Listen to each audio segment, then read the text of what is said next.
Celebrate the Bud Bongo! It's a celebration.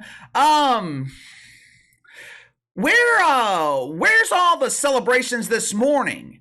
I'm not seeing the smoke from the grilled woke wiener. I look into the sky this morning. I'm not seeing any rainbows. Check the grocery store. Plenty of cucumbers in stock. Stop by the pharmacy. There is so much Preparation H on the shelves at the pharmacy. They are offering specials where you can buy two, get one free. Check woke Twitter. Complete silence. I even called up Chris Cuomo. Hey, it's me, Chrissy C. I call up Chris Cuomo, had him check Grindr to see if there was any impromptu butt bongo festivals this weekend. I figured with the first round of the WNBA playoffs coming to an end and the chase for the golden toilet entering the second round, there would be plenty of celebrations going on this weekend. Chrissy C checked the calendar. Empty. KC, no festivals are planned this weekend. I even uploaded some fresh shirtless selfies and didn't receive one response. It seems like the shit fucks are grieving right now. What the hell's going on here? I could not even find dump divers who are chasing for access to the golden throne. I could not even find them on social media celebrating the fact that they were one step closer to an off season without the porta potty. I don't know about you guys, but if I spent an entire season using a portable bathroom, I would be excited about the possibility of using a toilet that doesn't fall over every time there's a strong gust of wind. I'm not even seeing the mainstream media this morning polishing the turd. A couple weeks ago, after 2 months of ignoring the dump, the mainstream media, they were doing their best impersonation of Danielson waxing the ratings of the turd of the WNBA dump. These ratings are amazing! The WNBA broke viewership records this season in the markets of Gay, Arkansas, and Gooch, Georgia.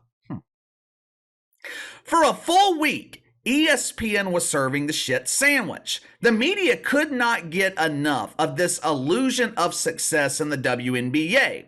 But here we are, about 2 weeks later, with the dump transitioning to the second round of the playoffs and perhaps some lucky dump divers transitioning from female to male to secure a competitive advantage over the competition next season. And the mainstream media once again is completely silent?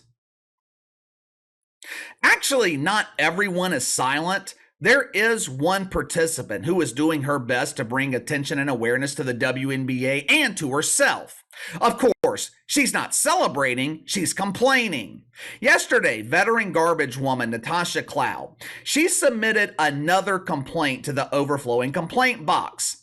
I guess the Duchess of Dump Divas Cathy Engelbert announced the award winners for this past season, prestigious categories like Trash Collector of the Year or my personal favorite, Best Beard. The dump also issues an award for Defensive Dump Diver of the Year. Now, this award goes to the employee who goes above and beyond defending the collected trash against hungry people who are down on their luck thanks to the Biden economy. With inflation sky high and a gallon of milk going for 3 times the amount of the gallon of gas it takes to get to the grocery store, people are suffering through this Biden economy. Some people, they are forced to find food wherever they can find it. In order to make sure all the scraps make it back to the dump, the Duchess of Divas utilizes her best defenders to defend their scraps against the victims of the Biden economy. Natasha Cloud, she views herself as one of the best defenders, yet for some reason, she did not win the award for Defensive Dump Diver of the Year. Not only did she not win the award, she wasn't even nominated. She submitted her complaint and also took her complaint to social media where dozens of people came to her defense. Longtime followers of this channel already know Natasha Cloud is a professional complainer. She has created more complaints than created shots. As it turns out, there's a good reason that Tosh Tosh wasn't nominated for this prestigious award. The WNBA, they nominate the top 5 defenders. Natasha Cloud wasn't in the top 20. Here we have another example of the entitlement that is prevalent throughout this league. Natasha Cloud, she felt that she should have been nominated, not because of her performance. She should have been nominated because she's entitled to it. Ratings for the first round of the WNBA playoffs. they can only be described as a huge embarrassing failure. There were 9 games in the first round. During the regular season, ESPN and the WNBA, they claim to have averaged 505,000 viewers. Now on ABC alone, they claim to have averaged 627,000. Now I don't know why they are bragging about this number. 627,000, that is absolutely god-awful for network television. I don't even have to check for confirmation to tell you with 100% confidence the WNBA is the least watched program on network television. It ain't even close.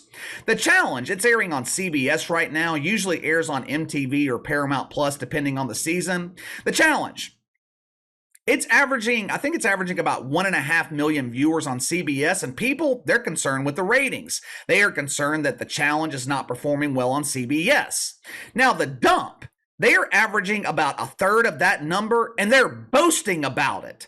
Also, I'm skeptical about the 505,000 that they are claiming to average during the regular season, but I can only go off the numbers they're providing. Doesn't matter either way. If ESPN and the WNBA are falsely inflating the numbers, they are only setting themselves up for failure, which is probably why ESPN and the mainstream media have went completely silent on WNBA ratings. Throughout the first round, the Dump averaged 380,000 viewers, a 25% decline from their average during the regular season.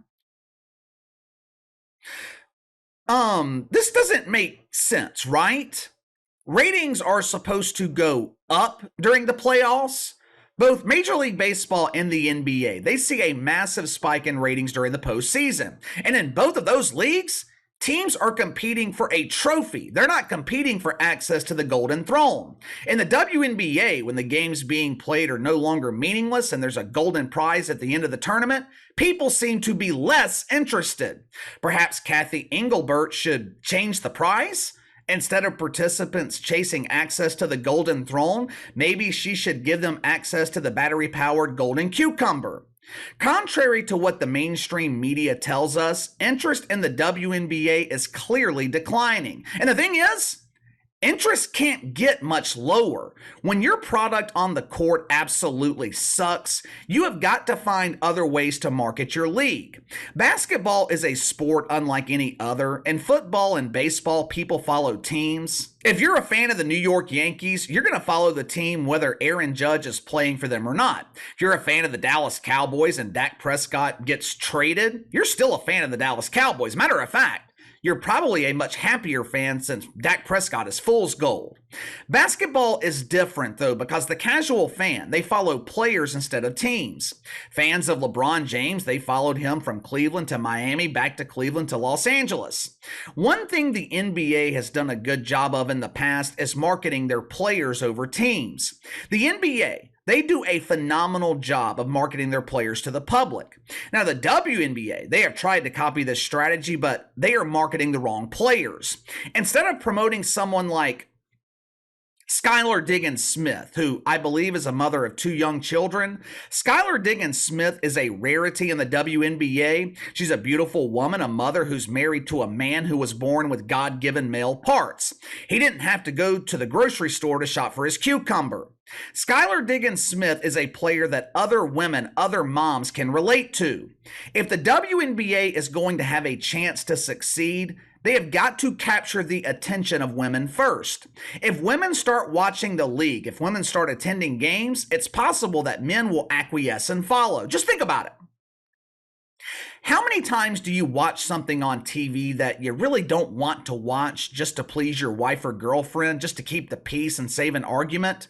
When Mark Cuban took over the Dallas Mavericks, the franchise was a bruised caboose. You know how Mark Cuban got dudes to attend games in Dallas? He started letting women into the arena for free or maybe at discounted rates. Guess what happened? Beautiful women started attending games just to have something to do. Single men followed. The WNBA is doing the complete opposite. They are marketing women like Bob Griner. How many of your wives can relate to Bobby G? My girlfriend has long, beautiful hair. Bobby G's hair shorter than mine. My girlfriend shaves her legs, not her face.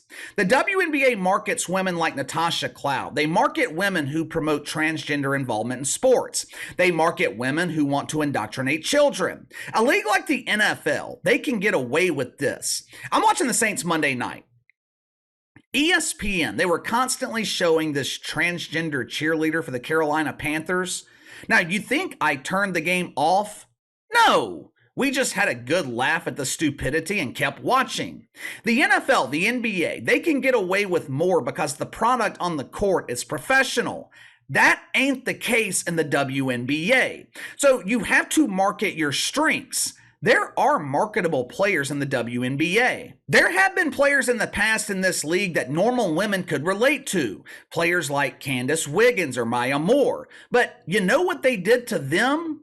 They bullied them for being straight. And then they wonder why women aren't watching this league. Believe it or not, the WNBA actually used to draw decent ratings. 20 years ago, WNBA Finals averaged almost 900,000 viewers. Back then, the league had relatable players. Over the past decade, the dump has become this symbol for promoting a lifestyle instead of promoting basketball, which is one of the main reasons people refuse to watch. The product on the court, it doesn't have to be perfect for people to be invested. WWE wrestling, it's painfully boring, but people are emotionally invested in the characters. Most college football is absolutely terrible when compared to the level of play in the NFL, but people are emotionally invested in their team. Who creates that level of emotional investment in the WNBA? No one. No one. And therein lies your problem. But give me your thoughts. Ratings for the first round of the WNBA playoffs are absolutely pathetic. I don't understand how television networks can justify keeping this league on television. Give me your solution. How can the WNBA capture the interest of America, capture the interest of women first? Is it a marketing problem? Are they marketing the wrong players? Or is the product on the court so bad that people are just never going to watch this league? You let me know. Sound off in the comments below. Like, subscribe, share the video. I appreciate you guys and your continued support. Best way to contact me is by email at btlkc84@gmail.com, KC_BTL84 on Twitter. I'll see you guys tomorrow.